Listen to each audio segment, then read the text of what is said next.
Ешкимнің һәм ешқашан болмағансаң еркесі. Әркім сенен үлкенсі.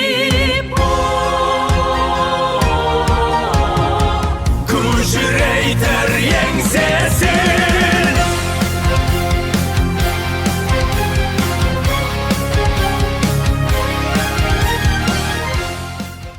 Қара татарлар ким, тамаша көйлер, бүгін біз тарихтың ең жабық пәрдесін етеміз.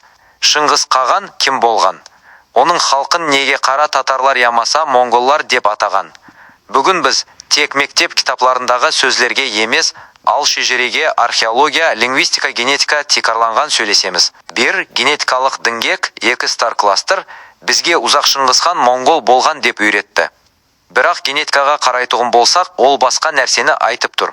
Бүгінгі күні илімде 2217-4002 деп аталатұғын жұлдызлы кластер бар. Бұл чингизиділердің тейқарғы қаны. Салыстырып көрің, қазақ төрелерінде бұл ген 35-45% әтрапында. Монголарда, халқаларда 35-52%.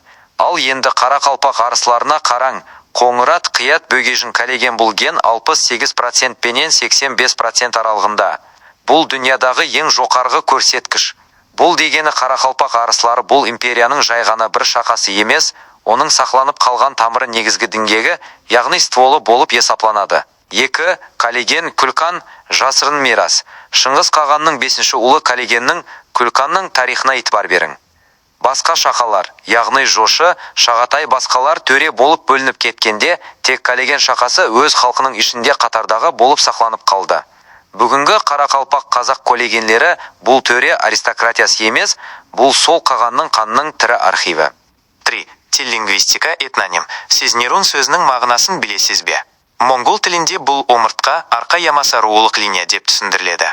Бірақ бізде неру омарнасын түбек, яғни нұрлы мүйіз деген жер барон. Нерун сөзінің бұл ен-у-риен, яғни нұрдан жаралған дегенді білдіріп, терең мағынада күн нұры гам алангуадан туылған балаларды аңлатады. Күн бұл күнгур-күнгурат деген жасырын мағынаны аңлатады. Яғни алангуа балаларын нұрдан ем-есер бір, ал күн есімлі адамнан ямаса күнгурат қауымының адамынан туылған. Соның ұшын тек Қарақалпақ шежіресінде Қият қауымы күнгурат арысының құрамында жайласқан. Ал дәрлекін сөзінен аңлатады. Монголша әпияй адамлар. Бұл жерде сарауы туылады. Қалайша алангуаның күн нұрынан туылған балалары гәрқилы болуы мүмкін. Бұл нонсенс гам парадокс. Бірақ түркі тілде дәрлекін сөзі дүрліккен болып айтылады. Яғни, қандай да бір қауіптен сескенген, дүрліккен гам нейронлар линиясынан бөлініп шыққанлар дегенді аңлатады. Монгол версиясының мағынасы жоқ, ал түркі тілде бәршесі анық. Барлас бауырлас руының аты, яғни түркі тілде туысқан ямаса, ғайны дегенді аңлатады.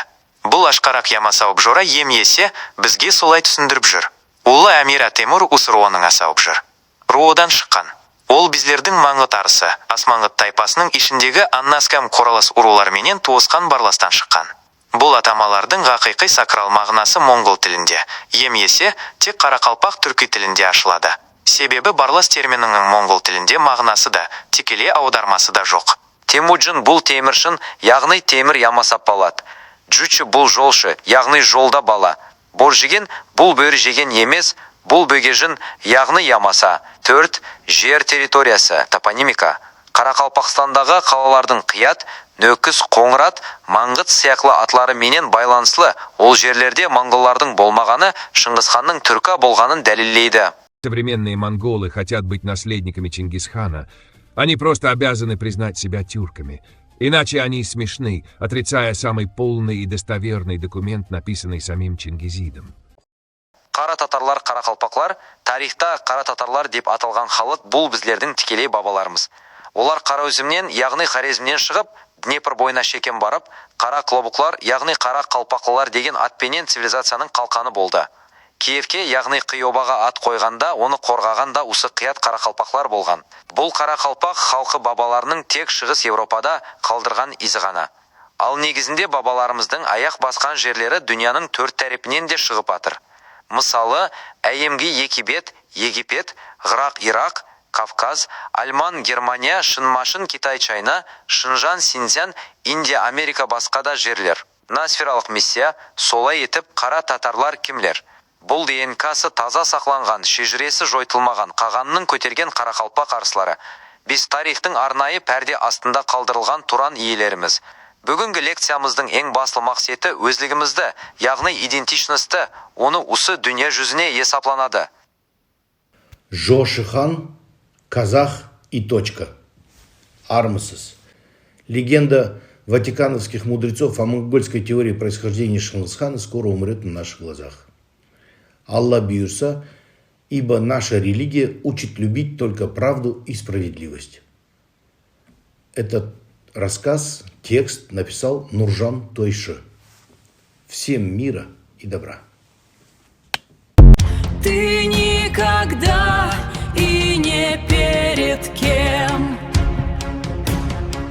не был баловнем судьбы. Все чувствуют себя старшим, сутулясь горбом гордецы.